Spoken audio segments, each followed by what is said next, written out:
Hello guys, स्वागत है आपका हमारे इस चैनल पे जिसका नाम है फिजिक्स ही तो है, इट्स सिंपल एंड इजी।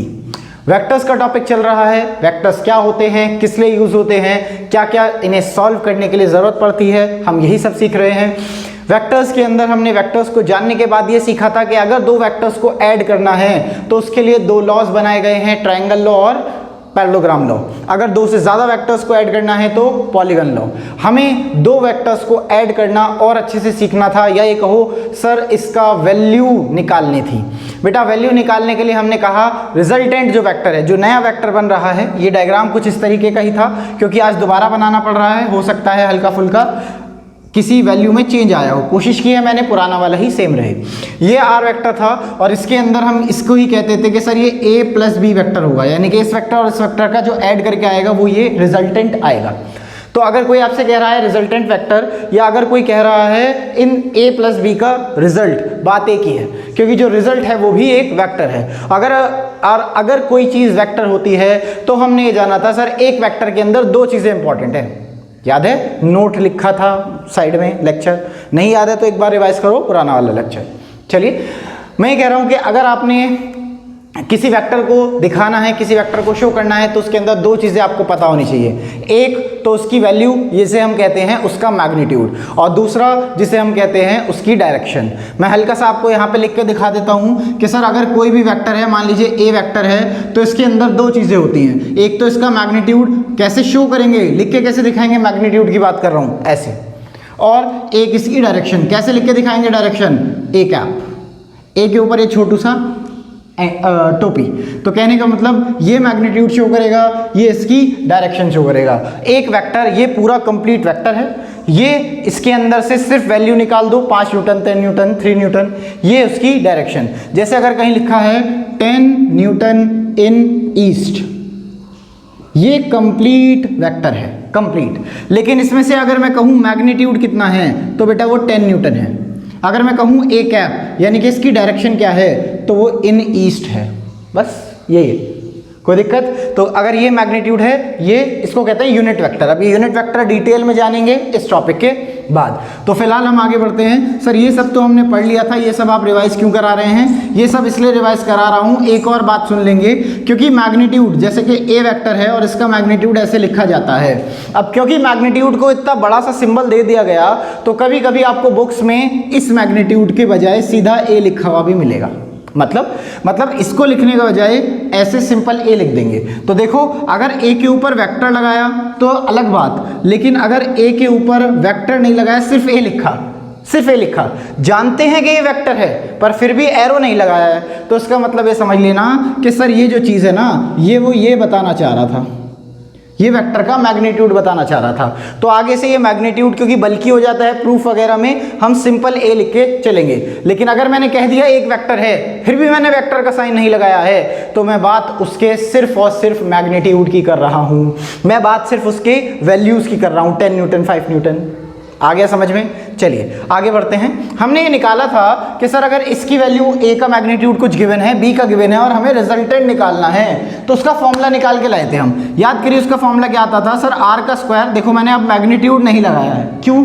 क्योंकि सर मैग्नीट्यूड लगाऊंगा, लगा भी सकता हूँ, कोई बड़ी बात नहीं है, लेकिन जैसे मैंने सिखाया आपकी बुक्स में, आपको बहुत सारी जगह कभी कभी आपको नहीं लगा हुआ मिलेगा और वेक्टर भी नहीं लगा हुआ मिलेगा, फिर भी आपको लिखा होगा या आपको पता होगा कि ये वेक्टर है, कोई बात नहीं, मत लगाओ, ठीक है। तो देखिए सर आपका फॉर्मूला आया था R square is equal to A square plus B square, बोलो आगे बोलो, A square plus B square plus 2ab cos theta. क्या यही आया था? हाँ सर। सब पे मैग्नीट्यूड लगा हुआ था? हाँ सर, पर मैग्नीट्यूड को ही तो मैंने थोड़ा आसान भाषा में लिखा है। इसका फ़ायदा क्या है सर? इसका फ़ायदा ये है ना, सीधा सीधा मुझे याद हो जाएगा sir, A R is equal to होता है A square plus B square plus 2ab cos theta का अंडर रूट। बड़े आसान है सर, ये तो हमने पढ़ ही लिया था, आपने इसका प्रूफ करा था और मैंने आपसे कहा था कि इसे अच्छे से रिवाइज कर लेना, अच्छे से लर्न कर लेना, क्योंकि ये तो बार बार आपको यूज़ करना ही करना है। ओके, बात ये आती है, यहाँ से आगे बढ़ेंगे कि सर बात ये आती है रिजल्टेंट तक की वैल्यू तो आपने निकाल ली, पर क्या रिजल्टेंट एक वेक्टर है कि स्केलर है? मतलब सर ये रिजल्टेंट दिख रहा है ना, बताओ ये एक वेक्टर है कि स्केलर है? तो आप कहोगे सर ये एक वेक्टर है। अगर ये वेक्टर है तो क्या इसके अंदर मैग्नीट्यूड और डायरेक्शन दोनों होनी चाहिए? यस। अगर ये एक वेक्टर है तो इसके अंदर मैग्नीट्यूड भी होनी चाहिए और इसके अंदर डायरेक्शन भी होनी चाहिए। तो अब हमें इसकी डायरेक्शन और निकालनी है। अब हमें इसकी डायरेक्शन भी निकालनी है।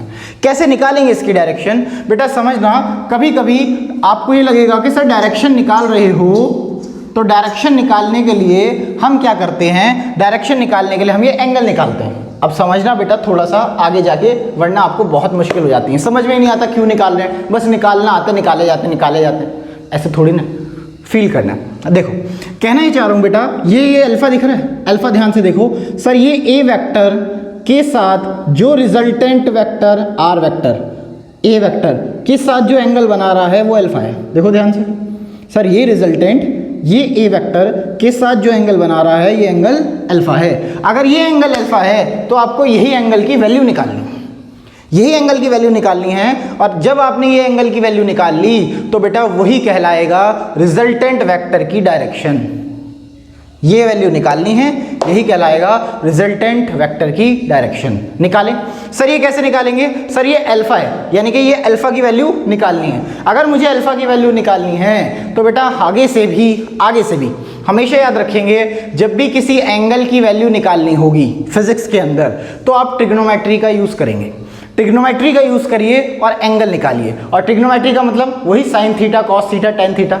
मैक्सिमम टाइम पर टेन थीटा यूज होता है, पर जैसे मैंने कहा मैक्सिमम टाइम पर आपको सिचुएशन के हिसाब से सोचना पड़ेगा कि सर टेन लगाऊं, साइन लगाऊं कि कॉस लगाऊं। तो देखते हैं, अभी सोचते हैं।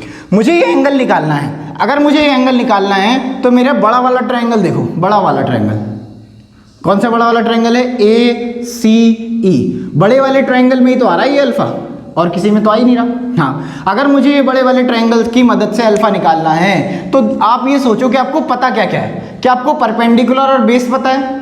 क्या आपको परपेंडिकुलर और हाइपोटेन्यूज पता है? आपको क्या क्या पता है? तो आप ये देखोगे सर ये तो आर है, इसकी तो वैल्यू मुझे निकालनी ही है, तो आप इसको यूज नहीं कर सकते। अरे भाई जो निकालना है वो तो अभी निकालना ही है, उसको कैसे यूज कर सकते हो? तो आप क्या क्या यूज कर सकते हो? सर एक तो ये परपेंडिकुलर और एक ये बेस। अब सोचो साइन थीटा, कॉस थीटा और टेन थीटा में से कौन सा यूज करूं जिसके अंदर परपेंडिकुलर और बेस आता हो? समझ आया? सर परपेंडिकुलर और बेस तो टेन में आता है। फिजिक्स के अंदर हम साइन कॉस टेन को यूज करते हैं ज़्यादातर, सेक कॉसेक और कॉट को यूज नहीं करते। नहीं तो आता तो कॉट में भी है, पर नहीं, फिजिक्स के अंदर हम ज़्यादातर साइन कॉस और टेन को। तो सर परपेंडिकुलर और बेस तो सिर्फ टेन में आता है, तो ठीक है। इन ट्रायंगल ए सी ई, ये बड़ू वाला है ना। तो देखो सर ए सी और ई, ए सी ई बड़े वाले ट्रायंगल के अंदर अगर हम देखें टेन अल्फा क्या होगा, तो सर ये हो जाएगा tan alpha is equal to, क्या परपेंडिकुलर सी ई है? हाँ। क्या सी ई की वैल्यू कल ही निकाली थी? बी साइन थीटा है। हाँ, B sine theta upon base, क्या बेस ये है? हाँ। क्या इसकी value a plus B cos theta है? सर हाँ ना, यहाँ से यहाँ तक पूरा ट्रायंगल, यहाँ से यहाँ तक a और यहाँ से यहाँ तक b कॉस थीटा, कल निकाला था ना, a plus B cos theta. Answer बहुत बड़ी बात थोड़ी थी, कोई बड़ी बात नहीं थी। जरा ध्यान से देखना सर, यहाँ से टेन अल्फा निकालने के लिए क्या b का मैग्नीट्यूड है क्या b वेक्टर है? सर b का मैग्नीट्यूड है, a का भी मैग्नीट्यूड है। थीटा क्या है? सर ध्यान देना, थीटा वो एंगल है जो a और b के बीच का है, a और रिजल्टेंट का नहीं, a और b के बीच का जो गिवन एंगल था वो है थीटा। और अल्फा कौन सा एंगल है? सर अल्फा वो एंगल है जो a वेक्टर से बनाया गया है, a वेक्टर से। देखो देखो देखो देखो सर, ये रिजल्टेंट वेक्टर है। क्या एंगल आप यहाँ से यहाँ तक नाप रहे हो अल्फा a से? आप कहोगे हाँ। क्या एंगल आप जब नाप ही रहे थे तो सर यहाँ से भी तो नाप सकते थे, अल्फा नीचे से लेने के बजाय ये भी तो हो सकता था। बात तो सही है, बात तो सही है। तो कोई बात नहीं, आपको याद रखना है फॉर्मूले के अंदर ध्यान से कि सर जिसके साथ एंगल निकाल रहे हो, जैसे ए के साथ निकाल रहे हो ना एंगल, जिसके साथ एंगल निकाल रहे हो वो बेचारा नीचे आएगा, यही याद रखना आपको। देखो सर जिसके साथ एंगल निकाल रहे हो ए, वो नीचे वाली साइड में आएगा, बाकी जो एंगल जिसके साथ एंगल नहीं है वो ऊपर भी आएगा और नीचे भी आएगा। ये याद रखने का तरीका है। जिसके साथ एंगल निकाल रहे हो वो बेचारा नीचे पड़ा हुआ है ना, जिसके साथ अच्छी बॉन्डिंग होती है हमारी वही बेचारा नीचे होता है, उसी वैल्यू हम नहीं करते, और जो हमें भाव नहीं देते उसको हम सर पे चढ़ा के रखते हैं।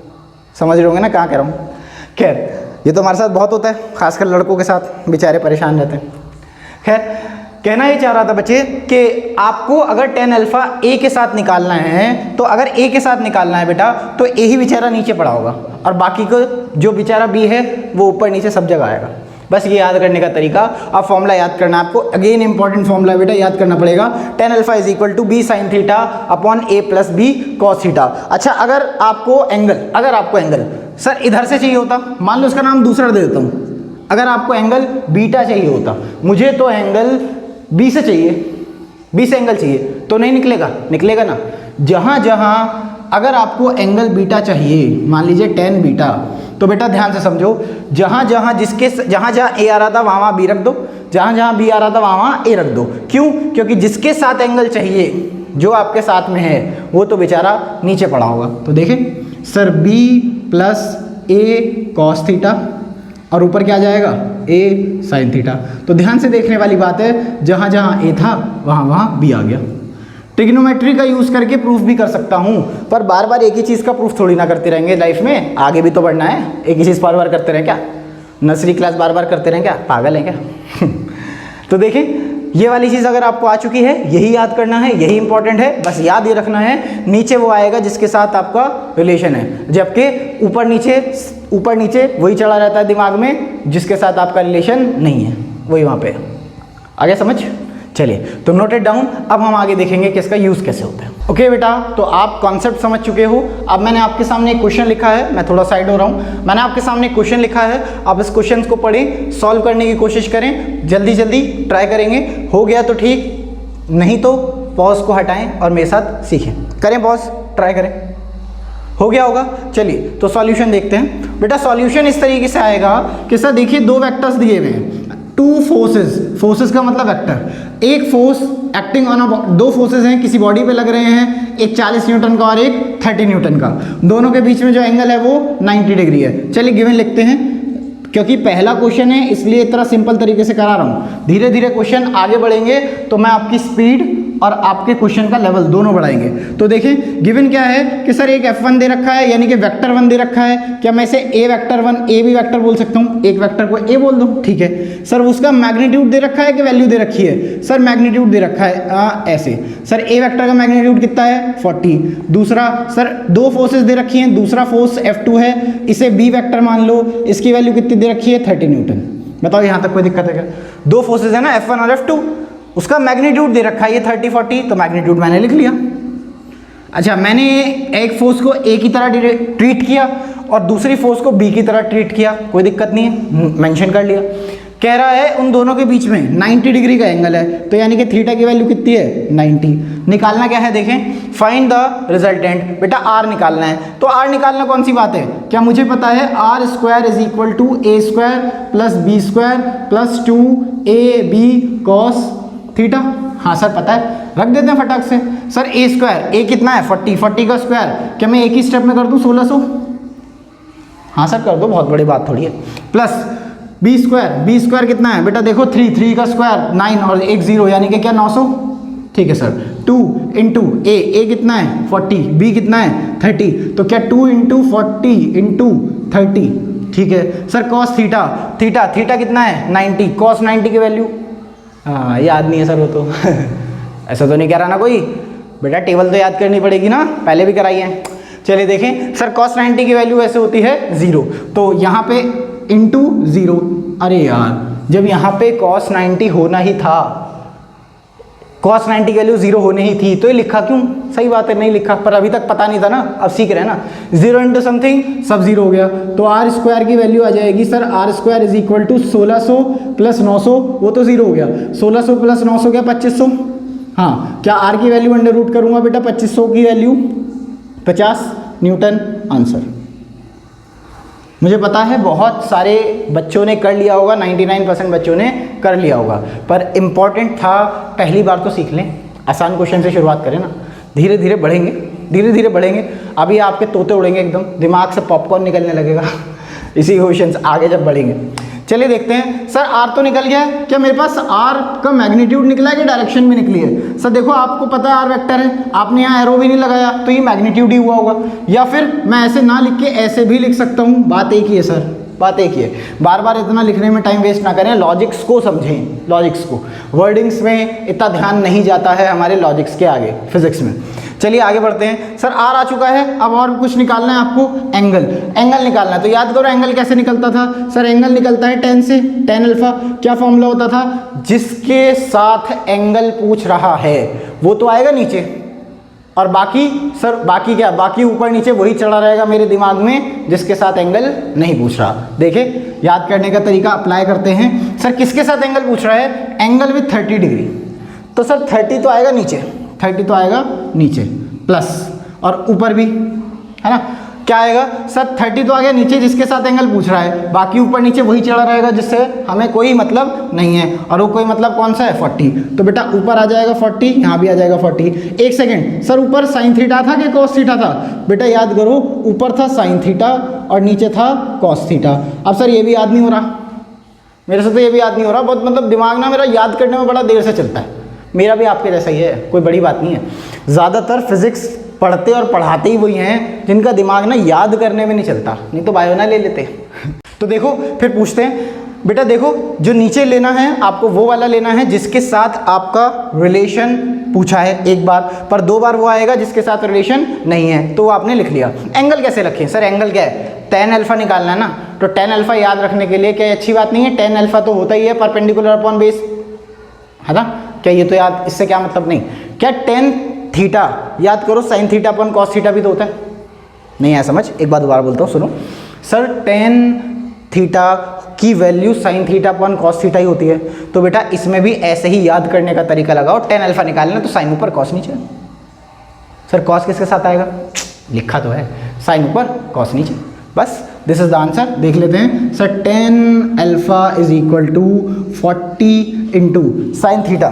साइन थीटा, थीटा कितना है? थीटा कितना है? 90। साइन थीटा, साइन 90 की वैल्यू, साइन 90 की वैल्यू सर 1 अपॉन में 30, अपॉन में 30 प्लस क्या कॉस 90 की वैल्यू 0, और 0 इंटू समथिंग 0, तो क्या बेटा ये आ जाएगा 4/3 tan अल्फा।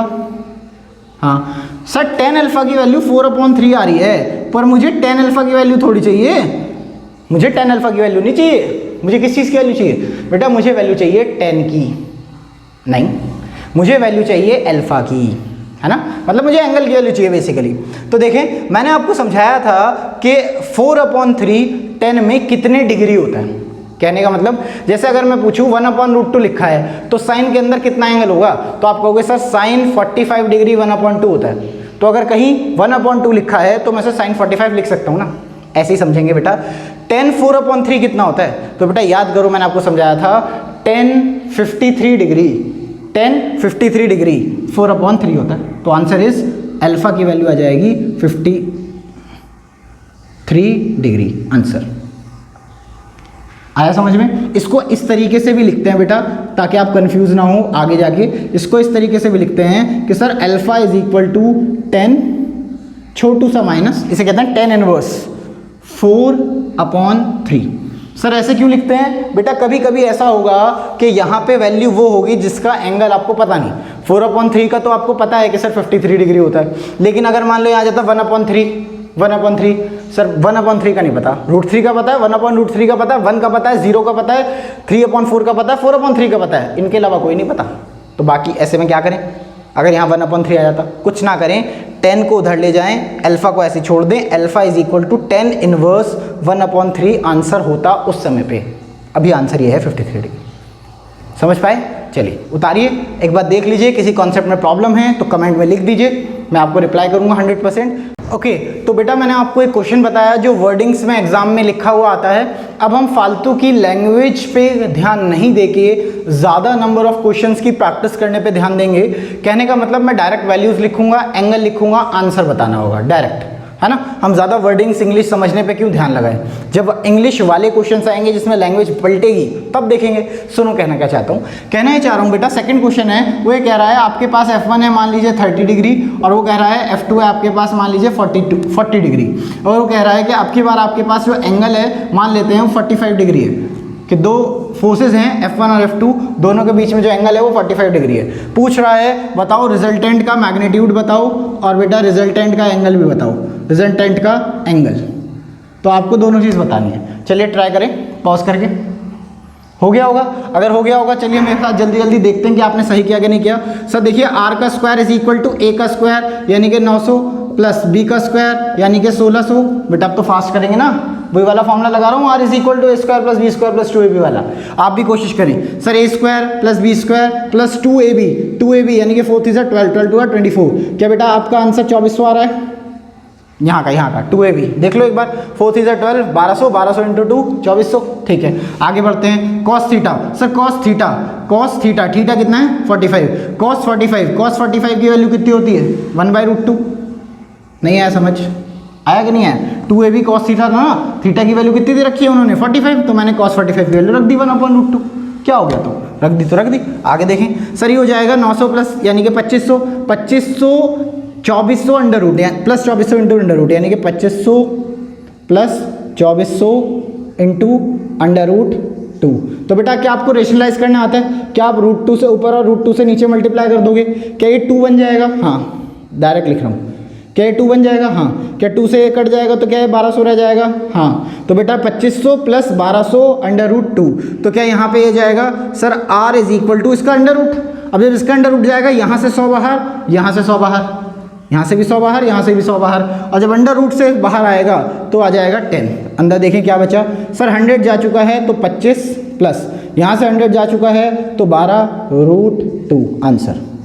आपको सर और आगे सॉल्व करें बेटा, और आगे सॉल्व जितना करना था बस यहाँ करके आंसर, अब ज़्यादा सॉल्विंग के चक्कर में नहीं पड़े। और क्या इतना अच्छा ही आंसर आएगा जितना अच्छा प्यारा सा क्यूट सा आंसर पिछली बार में आ गया था 50। अरे कितना क्यूट सा लग रहा है 50। तो बेटा इतना क्यूट आंसर नहीं आते फिजिक्स में। फिजिक्स क्यूटनेस के लिए बनी ही नहीं है, ये हमारे जैसे hard and rough and tough के लिए बनी है ना, हमारे जैसे मतलब हम सब कैसे। तो चलिए आप समझिए, ऐसा गंदा सा आंसर आएगा पर हम झेल जाएंगे क्योंकि हम रफ एंड टफ है। तो आंसर ये है। अगर किसी को कोई प्रॉब्लम है तो बताइए, किसी को कोई प्रॉब्लम है और मैंने स्पीड ज़्यादा तेज़ कर दी है तो इसका तरीका पिछले वाले क्वेश्चन से एक बार दोबारा देखिए, पिछले वाला क्वेश्चन रिपीट करके और सीखिए और फिर अप्लाई करने की कोशिश कीजिए। आगे चलते चलते हमारी स्पीड बढ़ानी ही पड़ेगी क्योंकि क्वेश्चन टफ करने हैं और हमारा वादा IIT का है, नीट का है, तो मेहनत तो करनी बनती है ना। आगे चलते हैं। आर का ही वैल्यू हो गई, एंगल निकालते हैं। सर एंगल का सीधा सीधा हिसाब है, हमें tan अल्फा निकालना है। अगर हमें tan अल्फा निकालना है तो एंगल किसके साथ निकालना है? उसने दिया नहीं है। जब उसने दिया नहीं है तो आप कहीं से भी निकालो, अगर उसने दे देता तब की बात अलग है। अगर उसने एंगल दिया नहीं है तो आप कहीं से भी निकालो, चाहे F1 से निकालो चाहे F2 से निकालो। मैं F1 से निकालने की कोशिश करता हूँ। जिससे एंगल निकालना है वो नीचे, याद करो सर, जिसके साथ एंगल निकालना है वो नीचे क्योंकि उसकी वैल्यू कम होती है, और जिसके साथ वो नहीं निकालना चाह रहा यानी कि 40, उसकी वो अपने सर चढ़ा रहता है यानी कि ऊपर भी और नीचे भी। अब यहाँ साइन थीटा है कि कॉस थीटा है? याद करो tan थीटा लिखा है तो sign theta upon cos theta यानी कि ऊपर की तरफ साइन थीटा है। थीटा की वैल्यू कितनी है 45, इसको यहाँ पे साइन 45 की वैल्यू 1/√2 अपॉन में क्या बेटा यहाँ पे भी 1/√2। कोई दिक्कत है तो बताओ सर। कोई दिक्कत नहीं है, कोई दिक्कत नहीं है तो यहाँ भी √2 से मल्टीप्लाई डिवाइड करो ऊपर नीचे, और सर यहाँ भी √2 से मल्टीप्लाई डिवाइड करो ऊपर नीचे। तो क्या ऐसे हो जाएगा sir tan alpha is equal to 40। देखो √2 बन गया, 2 से 40 कट गया तो क्या मैं यहाँ 20 लिख दूँ, 20√2। कोई बड़ी बात थोड़ी है, बहुत ज़्यादा कैलकुलेशन कर दी क्या? नहीं करिए यार, क्या करिए। देखो आगे देखें 30 प्लस क्या बेटा √2 से 2 काटेंगे, क्या यहाँ पे दोबारा से 20√2। हाँ क्या और सॉल्व कर सकते हैं? कर सकते हैं। क्या करें? नहीं। आंसर एक सेकेंड, आंसर यहाँ नहीं छोड़ेंगे, एक स्टेप बढ़ा लें बस। सर tan अल्फा नहीं पूछा, अल्फा पूछा है, क्यों tan को उधर ले जाना पड़ेगा। हाँ कैसे लिखते हैं? मैंने पहले ही बताया था, tan इनवर्स 20√2 अपॉन 30 प्लस 20√2 और इसको ब्रैकेट में ले लो। आंसर इसका क्या एंगल होगा? tan कितनी डिग्री पे ये होता है क्या पता है आपको? भाई साहब कहीं भी नहीं पता, कौन सा कैलकुलेटर लाऊं इसकी वैल्यू निकालने के लिए? ठीक है ना, तो आपको आंसर यही छोड़ना होगा। This is the answer, this is answer. Copy it और आगे बढ़ते हैं थोड़ा नेक्स्ट लेवल। ओके तो देखते हैं कि किस तरीके से मैक्सिमम होगा। अगर हमको ये करना है कि ये मैक्सिमम करना है जब ए और बी की वैल्यू बदल नहीं सकते, तो क्या मैं थीटा को ही चेंज कर सकता हूं? ध्यान से सोचो, अगर इसको मैक्सिमम करना है, इसको तो बदल नहीं सकते, तो क्या सिर्फ कॉस थीटा को ही मैक्सिमम करना पड़ेगा? यस, कॉस थीटा को मैक्सिमम करना है। और अगर कॉस थीटा को मैक्सिमम करना है तो बताओ थीटा के किस वैल्यू पे कॉस थीटा की वैल्यू मैक्सिमम होती है? समझना, अगर आपको नहीं पता है तो मैं बता देता हूं, चाहे थीटा की वैल्यू कुछ भी हो, 0 degree, 45 degree, under root upon under root 2 upon under root 3 plus under root 16, कुछ भी हो, थीटा की वैल्यू कुछ भी हो, कॉस थीटा की वैल्यू -1 से लेके 1 तक ही जा सकती है, +1 तक। कम से कम कॉस थीटा की वैल्यू -1 हो सकती है, ज़्यादा से ज़्यादा +1 हो सकती है। -1 से लेके +1 तक ही वैल्यू रहती है, चाहे एंगल कुछ भी हो। अब दोबारा समझो, अगर मुझे इस पूरे को मैक्सिमम करना है तो क्या कॉस थीटा की वैल्यू मैक्सिमम करनी पड़ेगी? Answer is yes. Cos theta की वैल्यू मैक्सिमम कितनी हो सकती है? क्या 200, क्या 1000, क्या इन्फिनिटी? नहीं, कॉस थीटा की मैक्सिमम वैल्यू +1 हो सकती है। अब सर क्यों हो सकती है? बेटा ये ग्राफ्स की बात है, क्यों हो सकती है, मैथमेटिक्स की बात है, आप ज़्यादा परेशान मत हो कि क्यों हो सकती है। इतना सा समझो कि सर कॉस थीटा की मैक्सिमम वैल्यू +1 हो सकती है। फिलहाल अगर कॉस थीटा की वैल्यू +1 हो सकती है तो कॉस थीटा को मैक्सिमम करने के लिए सर कॉस थीटा की ज़्यादा वैल्यू +1 आ सकती है। अगर इसकी वैल्यू बस +1 आ गई तो क्या बेटा मैं आपको कहूँ cos theta is equal to +1, मुझे थीटा निकालना है, तो क्या मुझे वही करना है जो मैं अभी तक tan अल्फा में कर रहा था? कॉस के कितने डिग्री पे 1 होता है? तो आप कहोगे सर कॉस 0 डिग्री 1 होता है ना? कॉस 0 डिग्री 1 होता है ना? हाँ, तो मैं ऐसे लिख दूं sir cos theta is equal to, क्या मैं इसे 1 को ऐसे नहीं लिख सकता, कॉस 0 डिग्री लिख सकता हूं? तो बेटा कॉस और थीटा, तो यहाँ पे कंपेयर करके याद रखना कॉस से कॉस कटा नहीं है। ये कह रहा है कॉस थीटा है और ये कह रहा है कॉस 0 के बराबर है, तो क्या इसका मतलब थीटा की वैल्यू 0 डिग्री है? हाँ, इसे कहते हैं कंपेयरिंग करना। तो आपको आंसर आ चुका है बच्चे, आपका आंसर आ चुका है। अगर ये कॉस थीटा मैक्सिमम हो जाए जिसकी वैल्यू 1 होगी, तो बेटा क्या थीटा की वैल्यू 0 होनी चाहिए? हाँ, जरा देखें क्या कह रहा हूँ, जरा देखें। सर वो कह रहा है थीटा को, ये जो आप करके लाए हो ना, इससे आपको ये पता चला है थीटा की वैल्यू 0 डिग्री पुट कर दो, बात खत्म। जो भी आप करके लाए हो इससे आपको ये पता चला है कि थीटा की वैल्यू 0 डिग्री रख दो, बात खत्म, और कुछ नहीं। चलिए रखते हैं। जैसे ही मैं थीटा की वैल्यू 0 डिग्री रख दूंगा तो बेटा जो आपका आंसर आएगा r² is equal to a² plus b² plus 2ab। cos 0 की वैल्यू 1, अभी तो ये तो सीख रहे थे, तो इंटू 1, क्या लिखने की जरूरत है? नहीं। तो क्या मैं r को ऐसे लिखूंगा √a² plus b² plus 2ab। हाँ, क्या मैं इसे ऐसे लिख सकता हूँ r is equal to a plus b का होल स्क्वायर का अंडर रूट? हाँ, क्या बेटा ये अंडर रूट से ये स्क्वायर कट जाएगा? हाँ, क्या मैं r को ऐसे लिख सकता हूँ a plus b? Answer is yes. यही बात तो बताने की थी, यही बात बताने की थी। भले ही मैंने आपको प्रूफ कराया हो आपकी समझदारी के लिए और आपको ये दिखाने के लिए कि जो मेरा रूल है ये वाला, ये हर जगह काम करेगा, हर जगह। लेकिन आप सच में सोच के बताओ, क्या आपके मन के अंदर आपको पहले से नहीं पता था कि अगर एक फोर्स 10 न्यूटन की इधर लग रही है और मैं चाहता हूँ रिजल्ट मैक्सिमम आए, तो अपने दोस्त को यही कहोगे कि भाई तू भी उधर ही लगा? क्या पता था ना मन के भीतर? पता था। आपको पता था कि अगर 10 न्यूटन की फोर्स इस डायरेक्शन में लग रही है और मैं चाहता हूं कि रिजल्ट ज़्यादा से ज़्यादा, जितना ज़्यादा आ सकता है उतना आए, तो आप कहोगे भाई तू भी इधर कोई लगा दे। तो टोटल 10 + 10 20 हो जाता। हाँ, क्या फोर्सेस वेक्टर क्वांटिटी होती हैं? यस।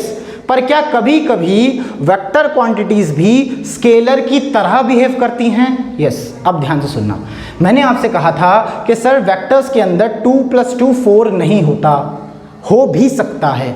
कब हो सकता है ये भी तो जानना है, कब हो सकता है ये भी जानना है। तो देखो जल्दी से, भले ही 2 वेक्टर्स हों लेकिन अगर एक ही डायरेक्शन में काम कर रहे हों, सिंबलाइज करके दिखाता हूं, भले ही एक बॉडी है, भले ही 2 वेक्टर्स हैं, लेकिन एक वेक्टर इसी डायरेक्शन में लग रहा है, दूसरा वेक्टर भी इसी डायरेक्शन में लग रहा है। कोई आपसे पूछे इनका रिजल्टेंट वेक्टर कितना है? याद करो, रिजल्टेंट मतलब दोनों वेक्टर्स का ऐड। कोई आपसे पूछे इन दोनों वेक्टर्स का ऐड क्या है, दोनों वेक्टर्स का रिजल्टेंट क्या है, तो आप यही कहोगे सर 10 + 10 20। आप कहोगे सर ऐसे कैसे जोड़ दिया?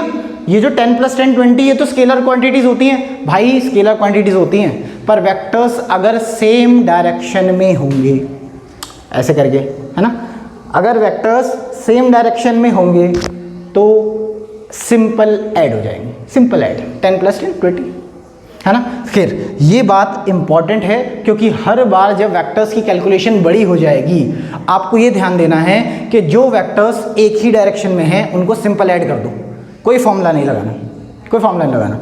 बार बार फॉर्मूला क्यों लगाऊंगा मैं, जो वेक्टर्स एक डायरेक्शन में है सिंपल ऐड कर दो। चलिए आगे देखें। अब बात हो गई मैक्सिमम की, ज़रा मिनिमम की भी बात करें। अगर मैं बात कर रहा हूँ मिनिमम रिजल्ट कब आएगा, क्या आपके मन के अंदर अपने आप आ रहा होगा कि मिनिमम कब आएगा? सोचो, अपना बताओ कब आएगा, क्या लगता है? क्या सर ऐसा नहीं लगता अगर 10 न्यूटन इधर लग रहा है और आप चाहते हो कि मिनिमम रिजल्ट आए, सर 10 इधर लगा दो, 0 हो जाएगा? बताओ हाँ कि ना? हाँ, क्या एक दूसरे में से माइनस कर दो सिंपल? हाँ, ये तो हुआ मन की बात। ज़रा फॉर्मूले से देखते हैं। फॉर्मूले में देखें बेटा, फॉर्मूले में देखें कि अगर आपको चीज़ें मिनिमम चाहिए, मिनिमम, तो क्या बेटा फॉर्मूला तो यही वाला है, फॉर्मूला तो यही वाला है।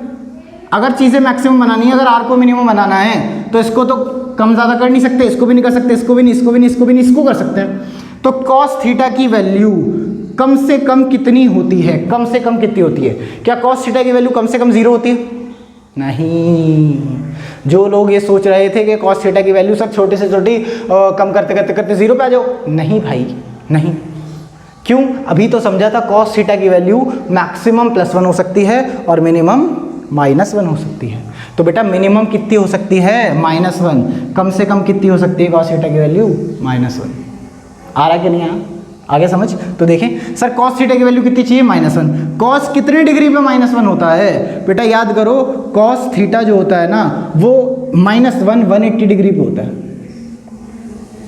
180 डिग्री। तो क्या यहाँ से आ जाएगा theta is equal to 180 degree? Answer is yes, answer is yes.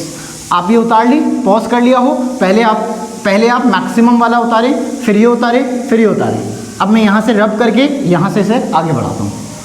उतार लिया? चलिए देखें सर, अगर मैं बात कर रहा हूँ मिनिमम की, अगर मैं बात कर रहा हूँ मिनिमम की, तो क्या थीटा 180 रखना है? रख देते हैं। सर यही फॉर्मूला है, r² is equal to a² plus b² plus 2ab cos 180। बेटा cos 180 की वैल्यू अभी तो बताया -1 होती है। अगर -1 होती है तो क्या बेटा यहाँ पे -1 लिख दूँ? -1। सर ये प्लस है और ये माइनस से मल्टीप्लाई होगा तो क्या बाहर माइनस आ जाएगा? r² is equal to a² plus b² minus 2ab। Cos theta तो हट गया, वो तो -1 हो गया। हाँ, क्या मुझे मन में ये फीलिंग आ रही है कि सर ये तो ऐसे है r² is equal to a² plus b² minus 2ab, क्या ये a माइनस b का होल स्क्वायर का फॉर्मूला है? हाँ, कैसे उधर ले जाऊंगा? अंडर रूट होगा तो स्क्वायर से स्क्वायर उड़ जाएगा। हाँ, तो क्या r is equal to a minus b? समझ में आ गया?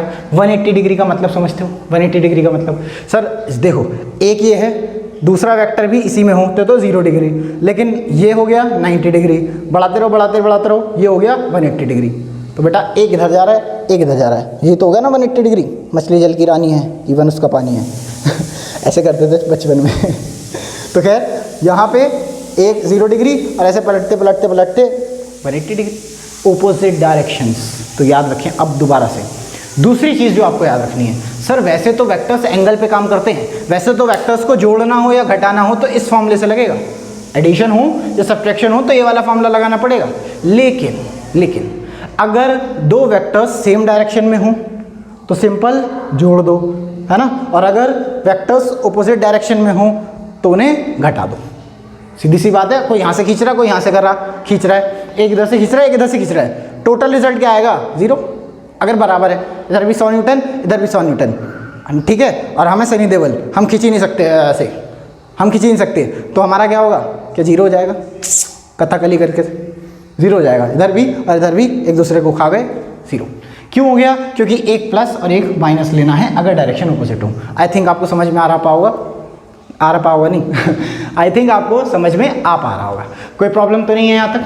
कोई प्रॉब्लम है तो बताइए, कोई प्रॉब्लम है तो कमेंट में लिखिए। जो दो बातें बेटा आपको याद रखनी है, एक तो फॉर्मूला याद रखना है आज के लेक्चर से, प्रूफ याद रखना है tan अल्फा का। दूसरा जो आपको याद रखना है वो ये कि अगर दो वेक्टर सेम डायरेक्शन में होंगे तो जस्ट ऐड कर दो, जैसे बचपन से ऐड करना सीखा है। लेकिन अगर वेक्टर्स ऑपोजिट डायरेक्शन में हैं तो जस्ट माइनस कर दो, बस इतनी सी बात है। समझ में आ गया? अब हम आगे बढ़ते हैं, एक और न्यूमेरिकल, कुछ और नई चीज़ें सीखते हैं। तो चलिए शुरू करते हैं। तो देखिए आपका थर्ड क्वेश्चन जो आपको पढ़ना है, या एक नया क्वेश्चन जो आपके सामने है, मैंने आपको एक क्वेश्चन दिया कि मान लेते हैं ये 100 डिग्री है, सॉरी 100 न्यूटन फोर्स है, और यहाँ पे एक और 100 न्यूटन फोर्स इस डायरेक्शन में अप्लाई की गई, और वो कह रहा है कि ये एंगल जो है वो 90 डिग्री है। वो आपसे रिजल्टेंट पूछ रहा है। जैसे मैंने कहा था वर्डिंग्स में लिखा होगा, पर वर्डिंग्स में बार बार नहीं लिखेंगे क्योंकि टाइम वेस्ट होता है। आपके सामने क्वेश्चन है 100 न्यूटन इधर है, 100 न्यूटन इधर है, एंगल कितना है दोनों के बीच का? 90 डिग्री। आपको रिजल्टेंट बताना है। पॉज करिए, आंसर बताइए। हो गया होगा, आपका आंसर आ गया होगा। चलिए चेक करते हैं। देखिए सर हम बार बार यही यूज करेंगे, r is equal to A square यानी कि 100 का स्क्वायर, तो 100 का स्क्वायर के 10,000 हो जाएगा, प्लस बी स्क्वायर यानी कि सर दोबारा से 10,000 हो जाएगा, प्लस 2ab cos थीटा। क्या cos 90 आएगा? cos 90 की वैल्यू 0 होती है, 0 इंटू समथिंग 0 हो जाएगा, तो बस इसे लिखने की ज़रूरत नहीं है, इसका अंडर रूट। क्या बेटा ये 10,000 प्लस 10,000 है? हाँ। क्या 2 इंटू 10,000 लिख सकता हूँ? हाँ, 2 इंटू 10,000। बेटा 2 इंटू 10,000, क्या 10,000 का जो अंडर रूट है क्या वो 100 आएगा? तो यहाँ जाएगा 100 रूट 2, तो 100 रूट 2 न्यूटन आंसर। बस, है ना? एंगल तो उसने पूछा ही नहीं, एंगल नहीं पूछा उसने। अब सुनो समझाना क्या चाह रहा था। कई बार आपके पास एक ऐसा क्वेश्चन आएगा जिसके अंदर जितनी फोर्स यहाँ लग रही होगी उतनी फोर्स इधर लग रही होगी, और आपसे कहेगा रिजल्टेंट बताओ क्या होगा। तो आप ये फॉर्मूला नहीं लगाएंगे, बार बार ये फॉर्मूला नहीं लगाएंगे। ध्यान से देखो, अगर एक वेक्टर और दूसरा वेक्टर दोनों का मैग्नीट्यूड सेम हो और बीच में एंगल 90 डिग्री हो, तो आंसर हमेशा वेक्टर इंटू रूट 2 आता है। समझो क्या कहना चाह रहा हूँ। अगर इफ ए का मैग्नीट्यूड बराबर हो बी के मैग्नीट्यूड के, जैसे यहाँ पे है 100 ये भी है और ये भी 100 है, ए बी दोनों बराबर हैं, और एंड थीटा इज 90 डिग्री, और वो दोनों 90 डिग्री पे लग रहे हो, तो जो रिजल्टेंट होता है वो हमेशा कोई सा भी, क्योंकि ए और बी तो बराबर है ना, कोई सा भी ले लो, ए का मैग्नीट्यूड इंटू रूट 2 होता है। अब ये आपको याद करना बच्चे, ये आपको याद करना है, क्योंकि कॉम्पिटिशन आना है, और कॉम्पिटिशन में अगर निकलना है तो आप जानते हैं क्वेश्चन आना भी चाहिए और क्वेश्चन जल्दी भी आना चाहिए। वो कहानी सुनी है ना कि कछुआ धीरे धीरे रोज़ मेहनत करता था, और खरगोश जो है वो एक ही साथ भागना चाहता था, लेकिन आगे जाके खरगोश सो जाता है, इसलिए कछुआ धीरे धीरे आगे पहुंच जाता है। पुरानी कहानी है, सच बात है, बिल्कुल सच बात है, वो पुरानी कहानी है। तुम क्या सोच रहे हो रोज़ 2 क्वेश्चन प्रैक्टिस करूंगा, धीरे धीरे करूंगा, पर रोज़ करूंगा, क्या सिलेक्शन हो जाएगा? घंटा नहीं होगा, कुछ नहीं होगा। तो बेटा धीरे धीरे वाला ज़माना चला गया भाई, वो पुरानी कहानी है, वो माँ बाप ने सुनाई थी, बड़े टीचर्स ने सुनाई थी, उनके साथ चली गई वो, मतलब उनके ज़माने के साथ चली गई। आज का ज़माना बेटा ऐसा है कि आप कछुए की तरह रेगुलर चलना भी पड़ेगा और खरगोश की तरह तेज़ भी चलना पड़ेगा, रुक नहीं सकते हैं। चलिए आगे देखें। तो ये है शॉर्ट ट्रिक जो आपको याद रखनी है, ये आपको स्पीड बढ़ाएगी आपकी। कैसे? कभी कभी आपको नहीं लेगा सर यहाँ 100 न्यूटन, यहाँ 100 न्यूटन 90 डिग्री पे लग रहा है, बताओ रिजल्टेंट क्या? आप सीधा कहोगे सर 100 रूट 2। अगर मैं आपसे कहता कि बताओ यहाँ 10 न्यूटन और यहाँ 10 न्यूटन और बताओ इसका रिजल्टेंट क्या, तो आप सीधा कहते हैं सर रिजल्टेंट की वैल्यू है 10 रूट 2। आपको जल्दी करना है। देखते आंसर, सोचो जिसको ये याद होगा, क्या वो देखते नहीं बताएगा? सर आप क्या निकाल रहे हो, फॉर्मूला लगा रहे हो, बताता हूँ यहाँ 100 है, यहाँ 100 है, 90 है, तो 100 रूट 2 आंसर है, आगे बढ़ो। ऐसे तो होंगे 10 सेकंड में क्वेश्चंस। समझ में आया? चलिए आगे बढ़ते हैं। तो ये बात आपको याद रखनी है, मैंने यहाँ इसलिए लिख दी है। ओके गाइज, तो आपको थर्ड क्वेश्चन समझ में आ गया होगा, आई होप सो। ये भी समझ में आ गया होगा कि उस क्वेश्चन से बताना क्या चाह रहा था, याद क्या रखना है। चलिए नेक्स्ट क्वेश्चन को सॉल्व करने की कोशिश कीजिए। दैट 10 न्यूटन यहाँ फोर्स है, 10 न्यूटन यहाँ फोर्स है, ये भी वेक्टर है, ये भी वेक्टर है, एंगल दिया है दोनों के बीच का 120 डिग्री। आपको रिजल्टेंट बताना है, बताइए रिजल्टेंट क्या आएगा? पॉज करके देखिए। हो गया होगा? अगर आपका हो गया है तो ज़रा सॉल्व करने की कोशिश करते हैं। सर सॉल्यूशन यहाँ लिख रहा हूँ मैं, sir r is equal to A square यानी कि 10 का स्क्वायर प्लस बी स्क्वायर यानी कि फिर से 10 का स्क्वायर। 10 का स्क्वायर 100 होगा प्लस 10 का स्क्वायर फिर से 100 होगा। 2 इंटू 10 इंटू 10, सर अब की बार 120 है, याद रखो, तो 0 नहीं है, कभी आप 0 सोच लो। हाँ एंगल 120 है तो आगे भी लिखना है 2 इंटू ए इन बी, यानी कि 2 इंटू 10 इंटू 10, और यहाँ पे है cos 120, बता आगे ना cos 120। आगे देखें sir r is equal to, अच्छा इसका स्क्वायर सर ये आ जाएगा 200 प्लस ये भी हो जाएगा 200 प्लस नहीं मल्टीप्लाई, ये भी 200 इंटू cos 120। cos 120 की वैल्यू क्या होती है बेटा? मैंने आपको ट्रिग्नोमेट्री वाले लेक्चर में cos 120 की वैल्यू निकालनी सिखाई है। अगर किसी को नहीं आता है आप जाइए मेरे चैनल पे, नीचे चैनल आ रहा होगा, चैनल में जाइए, प्लेलिस्ट में जाइए, प्लेलिस्ट में फर्स्ट एंड सेकंड यूनिट के अंदर एक फर्स्ट एंड सेकंड यूनिट या फर्स्ट एंड सेकंड चैप्टर की प्लेलिस्ट बनी है, उसके अंदर ट्रिग्नोमेट्री वाली लेक्चर है, क्योंकि ये पहला और दूसरे चैप्टर का पार्ट है ना, उसके अंदर ट्रिग्नोमेट्री का लेक्चर है। वो ट्रिग्नोमेट्री की बेसिक सीखिए, आपको cos 120 की वैल्यू निकालनी आ जाएगी। और भी आ जाएगा बहुत कुछ, लेकिन हल्का सा मैं अभी आपको रिवाइज करा दे रहा हूँ। रिवाइज ऐसे करते हैं सर, cos अगर 90 से बड़ा हो तो हम ये देखते हैं कि वो 180 से कितना छोटा है। cos नहीं, कोई सा भी एंगल, कोई सा भी tan हो, sin हो, cos हो, कुछ भी हो, अगर 90 से बड़ा है तो 90 से बड़े होते ही इसको निकालने की ट्रिक ये होती है कि हमें ये चेक करना है कि वो 180 से कितना छोटा है। तो सर देखो 180 से कितना छोटा है सर, cos 180 से 60 छोटा है। हाँ, कैसे पता चला सर? 180 में से 120 माइनस कर दो, क्या बचा? cos 60। तो cos 60, तो अब देखें जल्दी से, ये चेक करना है कि ये 120 180 से कितना छोटा है, तो आंसर आएगा 60।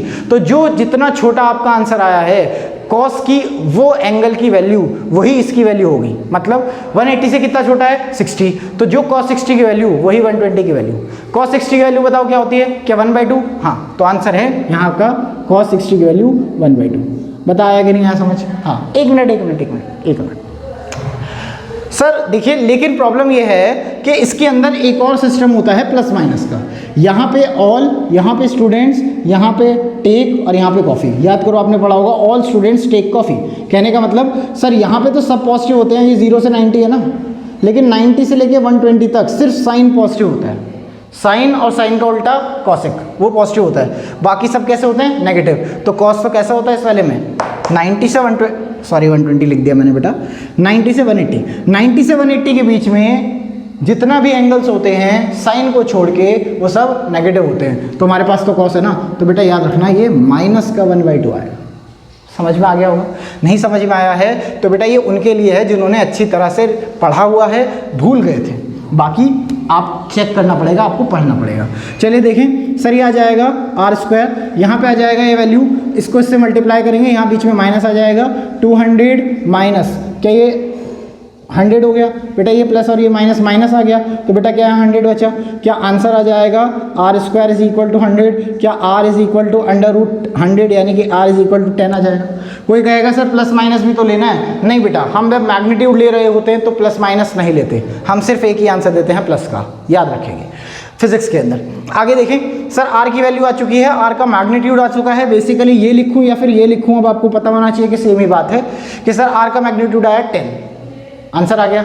हाँ। पर ये क्वेश्चन क्यों कराया? ये तो बड़ा आसान क्वेश्चन था। हाँ, क्यों कराया?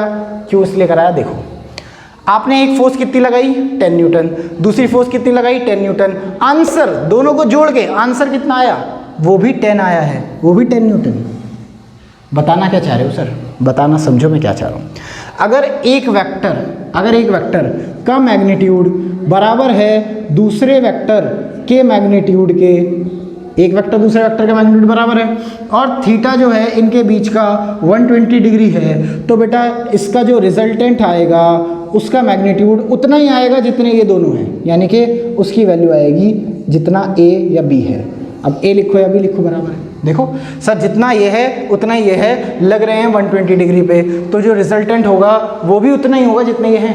ये भी 10, ये भी 10, तो रिजल्टेंट भी 10। अगर याद रखना कंडीशन ये है कि 120 डिग्री पे लगने चाहिए। हाँ, तो ये चौथा केस भी आपको याद रखना है। इसे देख लेते हैं, केस यहाँ लिखा है मैंने, ये केस याद रखना आपको, लर्न रखना।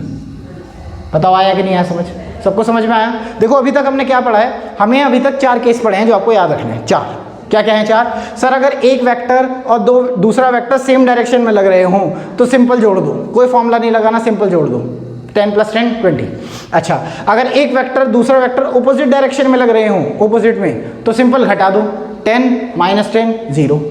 सिंपल घटा दो, ठीक है। ऐसा भी हो सकता है एक 50 हो और एक 100 हो, तो कोई बात नहीं, 100 बड़े में से छोटा घटाना है, कोई बात नहीं, 100 में से 50 घटा दो, आंसर कितना 50, कोई बात नहीं।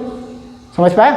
आगे देखें सर, तीसरी चीज मैंने क्या जानी, अगर एक वेक्टर और दूसरे वेक्टर का मैग्नीट्यूड सेम हो, याद करो पहले क्या किया था, इससे पिछले वाला दोबारा बना देता हूं। सर एक वेक्टर और दूसरा वेक्टर का मैग्नीट्यूड सेम हो लेकिन 90 डिग्री पे लग रहे हों, तो जो रिजल्टेंट आता है वो क्या आता है, वही उनकी एक वैल्यू इंटू √2।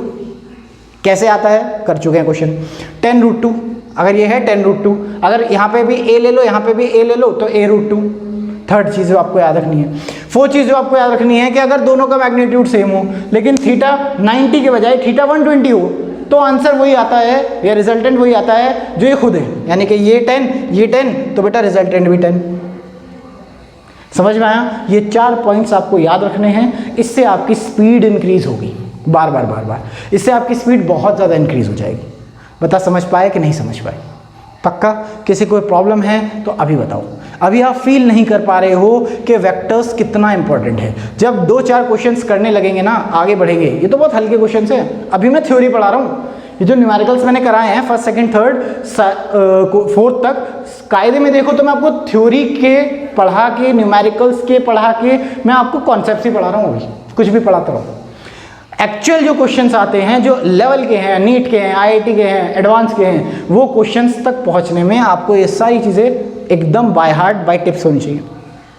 कोई दिक्कत है तो कमेंट में सब्सक्राइब करके कमेंट में लिख दीजिएगा, और कोई प्रॉब्लम है तो मैं आपको वीडियो दोबारा से बना दूंगा, कुछ क्वेश्चंस को दोबारा से रिपीट करा दूंगा, एक्स्ट्रा प्रैक्टिस कर लेंगे। इसलिए परेशान नहीं होना है, कुछ नहीं आता, समझ में नहीं आ रहा, ऐसे बिल्कुल नहीं सोचना है, सब समझ में आएगा। जितने भी बच्चे आज तक मेरे से पढ़े हैं, जितने भी 10 साल से पढ़ा रहा हूँ लगभग, जितने भी आज तक बच्चे पढ़े हैं, किसी बच्चे ने ये नहीं कहा कि मेरे को समझ में नहीं आता, बाद में समझ में नहीं आता। सब बच्चे कहते हैं कि हाँ सर हम नहीं पढ़ पाए थे, अगर कभी कभी उनके मार्क्स कम होते हैं तो कहते हैं सर समझ में सब आ रहा था, इसलिए तो क्लास में आते थे, पर प्रॉब्लम ये है मेहनत नहीं करी। तो बेटा वो तो आपको ही करनी पड़ेगी, है ना। तो आपको चिंता नहीं करना, समझ में सब आएगा। किसी के समझ में नहीं आ रहा, डिस्क्रिप्शन में लिखो, ऑनलाइन हो सकता है समझ में ना आ रहा हो, है ना, कोई बात नहीं, डिस्क्रिप्शन में लिखो, दोबारा वीडियो बनाऊंगा, कोई दिक्कत नहीं है, ठीक है। चलिए समझ में आ गया। इसके अलावा भी चीज़ें होती हैं, वो हम अगले लेक्चर में डील करेंगे। तब तक के लिए टेक केयर, गुड बाय। एक सेकंड, समझ में आ गया ना सब? समझ में आ गया तो बेटा सब्सक्राइब कौन करेगा? सब्सक्राइब करो, लाइक करो, शेयर करो, let us both grow together. तब तक के लिए नेक्स्ट वीडियो में मिलते हैं। जय हिंद।